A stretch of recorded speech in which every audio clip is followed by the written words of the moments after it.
Сторонники бывшего кандидата в президенты Абхазии от оппозиции увидели политический мотив в том, что Арденбу не пустили в Россию, когда он прибыл на пограничный пункт ПСОУ.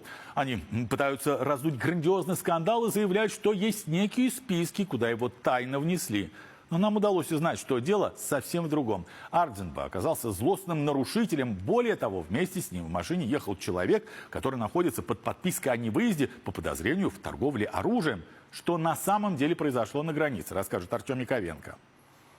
Громкий скандал в Абхазии вызвало появление этих черно-белых фотографий. На снимках, сделанных ночью на пункте пропуска ПСОУ, Атгур Арденба, бывший кандидат в президенты республики от оппозиционной партии, проигравший гонку. Арденба попытался пересечь границу с Россией, но был задержан, и это вызвало моментальную реакцию его сторонников.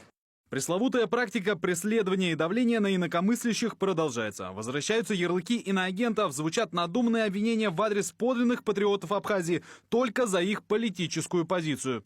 После задержания на границе сподвижники Арденбы поспешили заявить, что у правоохранительных органов есть некие списки политических оппонентов, которым нужно чинить препятствия. Звучит неубедительно. В конце концов стало понятно, что списки действительно есть, но политические взгляды совсем ни при чем. Просто бывший кандидат в президенты еще в начале года побывал в России, где грубо нарушил правила дорожного движения, и теперь не имеет права ездить по нашей стране за рулем.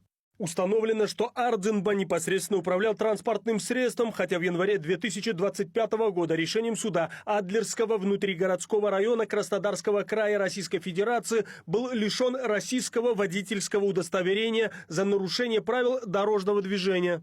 У Арденбы всего лишь проверили документы и отправили обратно в Абхазию. Там у него есть водительские права. Кроме этого, выяснилось, что водитель вез необычного пассажира Инару Сичинаву. Его подозревают в незаконном обороте оружия, и он находится под подпиской о невыезде. Покидать территорию республики Сичинава не имел права. Очевидно, что обоих путешественников не пустили дальше границы. Но друзья Арденбы и в этой ситуации умудрились выставить своего предводителя страдальцем. Это не новая тактика от оппозиции, повторюсь, я на протяжении всех выборов в Абхазии всегда сравнивал это с рядом других стран, в том числе с проходившим в России. Чем громче он будет, чем больше он будет шуметь, тем больше будет у него возможностей, статусов и продвижения. Опять же, это же работа тоже на медийку.